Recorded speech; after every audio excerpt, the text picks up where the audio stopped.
Hello student, I am Deepak Vishwakarma. Student, chemistry में जो हमारा टॉपिक चल रहा है बेसिक केमिस्ट्री। बेसिक केमिस्ट्री में हमने बेस से स्टार्ट करा था, यानी कि पीरियोडिक टेबल से स्टार्ट किया है, एलिमेंट से स्टार्ट किया है, जिसमें हमने जनरल नॉलेज पीरियोडिक टेबल का देख लिया है। एस ब्लॉक, पी ब्लॉक के एटम नंबर, ग्रुप नंबर और सब अरेंज करना किस तरीके से करते हैं वो सब कुछ देख लिया है। डी ब्लॉक भी हमने देख लिया है। अब हम देख रहे हैं एफ ब्लॉक। तो पहले मैं एफ ब्लॉक को एलिमेंट उसकी ट्रिक के साथ अरेंज कर दूंगा, उसके बाद फिर हम ए ब्लॉक का जनरल नॉलेज देखेंगे, ठीक है ना। चलिए, तो सबसे पहले तो ध्यान देना, ये लिख रहा हूं मैं एफ ब्लॉक।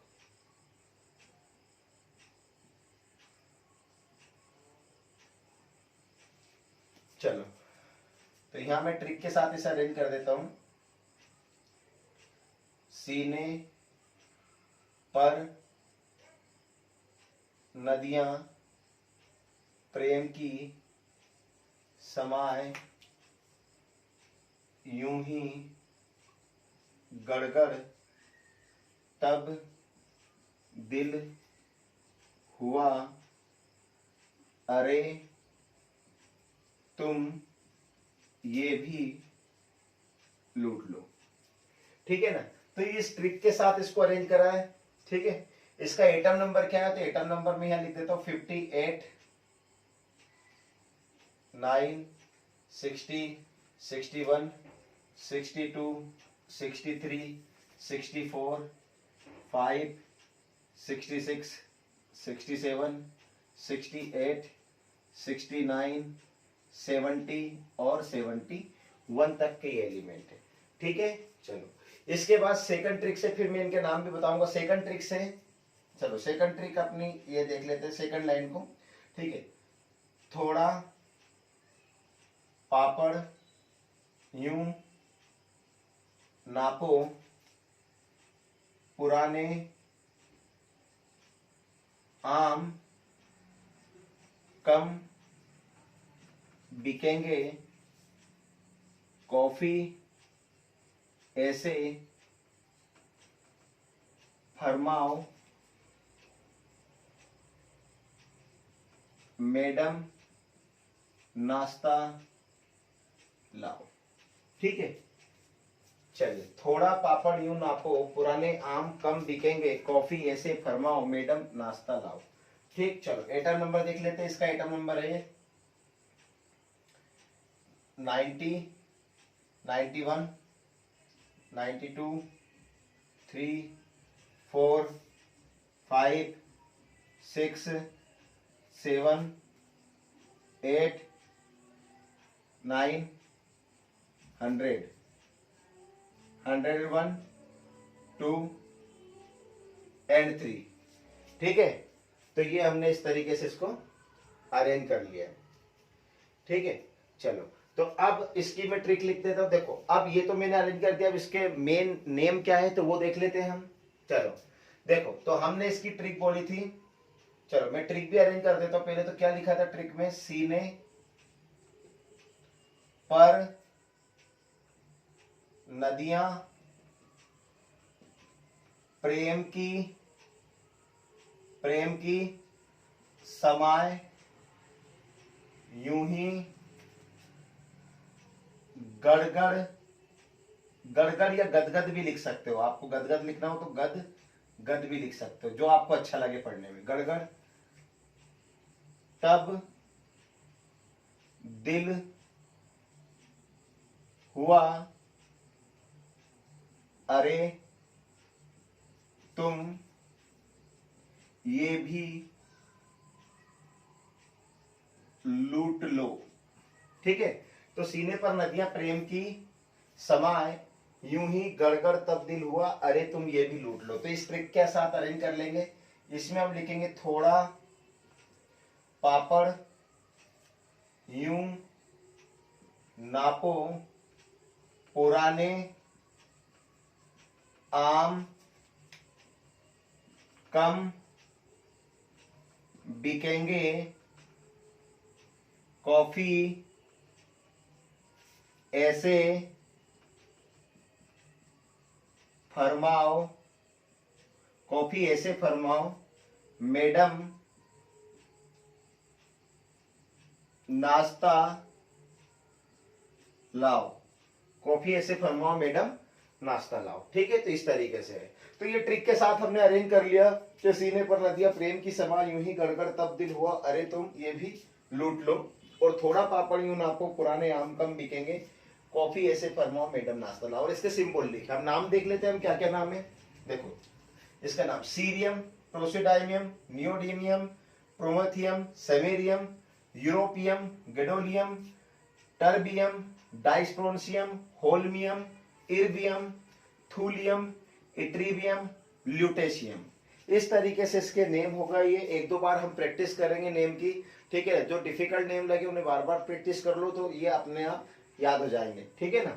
चलिए इसका यहां से देख लेते हैं। Thorium, protactinium, uranium, neptunium, plutonium, americium, curium, berkelium, californium, einsteinium, fermium, mendelevium, nobelium और लॉरेंशियम। ठीक है, इस तरीके से ये पूरे नेम हो गए। तो एक ब्लॉक के आप ये पढ़ोगे, कुछ नाम अगर अटपटे लगते हो तो उनको बार बार प्रैक्टिस कर लेना।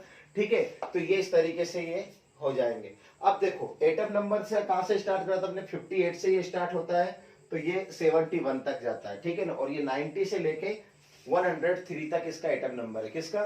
ठीक है ना, ये है। और ये हमने कौन सा ब्लॉक किया है? एफ ब्लॉक है। ठीक है, एफ ब्लॉक। तो एफ ब्लॉक को इस तरीके से ट्रिक के साथ आप लोगों को अरेंज करना है, और उसके बाद ठीक है ना, ट्रिक के साथ अरेंज करने के बाद इस तरीके से एटम नंबर लिखना है। ठीक है, ये हो गई बात एफ ब्लॉक की। चलो, तो ये तो आप लोग कर लोगे। फिर कल जैसा जैसा मैंने बताया था, अब हम बात कर लेते हैं इसके जीके की, जनरल नॉलेज की। ठीक है ना, चलो।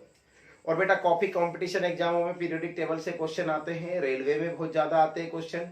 ठीक है ना, और बड़े लेवल की जब आप तैयारी करोगे तो ये आपका बेस है, ये आपका बेस है, यहीं से स्टार्ट होता है सब कुछ। ठीक है, चलिए तो हम देख लेते हैं ए ब्लॉक का जनरल नॉलेज। सबसे पहले ए ब्लॉक को और किस नाम से जाना जाता है? ठीक है ना, तो ए ब्लॉक को और किस नाम से जाना जाता है? तो ए ब्लॉक को हम कहते हैं इनर ट्रांजिशन एलिमेंट, कल मैंने बताया था। ठीक है, ए ब्लॉक को हम बोलते हैं इनर ट्रांजिशन एलिमेंट, मतलब कि इसे हम कहते हैं अंतः संक्रमण तत्व। कौन से संक्रमण तत्व? ए ब्लॉक को हिंदी में अंतः संक्रमण तत्व के नाम से जाना जाता है, और अगर इंग्लिश में बोलेंगे तो इनर ट्रांजिशन एलिमेंट के नाम से भी किसको जाना जाता है? एफ ब्लॉक को जाना जाता है। ठीक है, अब इसमें कितनी सीरीज दिख रही है? 2। मतलब कितने पीरियड से इसमें? 2 है ना, 6 नंबर का और 7 नंबर का पीरियड बोलते हैं इसको। चलो ठीक है, अगर ये सीरीज जो फेमस है किस नाम से? तो ये 4F नाम से फेमस है, और ये वाली जो सीरीज है ये 5F नाम से फेमस है। ठीक है ना, अब आप बताएं तो इसमें 4F और 5F इसका नाम क्यों रखा है? ठीक है ना, जब हम इन एलिमेंट का इलेक्ट्रॉनिक, जैसे कल डी ब्लॉक में मैंने बताया था, इन एलिमेंट का इलेक्ट्रॉनिक कॉन्ट्रिब्यूशन निकालेंगे तो लास्ट इलेक्ट्रॉन किस में इंटर करेगा? 4F में, इसलिए सीरीज का नाम क्या है? 4F है। ठीक है ना, और जब हम इन एलिमेंट का इलेक्ट्रॉनिक कॉन्ट्रिब्यूशन अभी निकाला नहीं है, निकालेंगे तब ये काय में इंटर करेंगे? 5F में, लास्ट इलेक्ट्रॉन, इसलिए इसका नाम क्या है? 5F है। ठीक है, तो इस लाइन को 4F के नाम से भी जाना जाता है, आप ये याद रखो, और इस लाइन को 5F के नाम से भी जाना जाता है। ठीक है, ये 2 बात हो गई। और भी मैं बता देता हूं। अब इसको इस लाइन को हम 4F को हम लेंथेनाइट कहते हैं, और 5F को एक्टिनाइट कहते हैं। अब इसका मेन रीजन क्या, लेंथेनाइट क्यों कहते हैं? तो डी ब्लॉक में जो हमने पढ़ा है लेंथेनम, आप लोग देख सकते हो, पीरियोडिक टेबल खोल के बैठना है ना। डी ब्लॉक में जो लेंथेनम है जिसका एटम नंबर 57 है, उसके बाद के 14 एलिमेंट ये 58 से लेकर 71 तक, क्योंकि जहां लेंथेनम है उसके बाद हमें 58 से कंटिन्यू आगे नहीं दिखते हैं, तो लेंथेनम के बाद ये नीचे दे रखे हैं, डी ब्लॉक में नहीं है ना। तो लेंथेनम के बाद के 14 एलिमेंट है जिन्हें किस में रखा गया है? ए ब्लॉक में रखा गया है। ठीक है ना, उसे हम लेंथेनाइट कहते हैं। तो हम क्या बोलेंगे इस लाइन को कि लेंथेनम के बाद आने वाले 14 एलिमेंट को क्या कहेंगे? लेंथेनाइट। जबकि लेंथेनम कहाँ बैठा है? ये है डी ब्लॉक में। ठीक है, ये ध्यान रखना। चलो, कोई आपसे पूछ ले कि भैया इस लाइन का नाम लेंथेनाइट क्यों है, तो आप क्या बोलोगे? लेंथेनम के बाद के 14 एलिमेंट को हम क्या कहते हैं? लेंथेनाइट कहते हैं। और इस लाइन का नाम क्या है? एक्टिनाइट। तो इसे एक्टिनाइट क्यों कहते हैं? तो देखो AC एक्टिनियम, इसका एटम नंबर होता है 89, और ये भी डी ब्लॉक में है। ठीक है ना, अब 89 है, लेकिन 89 के बाद 90 से यहाँ है, 90 से यहाँ है, तो 90 से लेके क्या, तो हम क्या बोलेंगे? एक्टिनियम 89 के बाद के 14 एलिमेंट, बाद के 14 एलिमेंट ये है, जिसे हम क्या कहेंगे?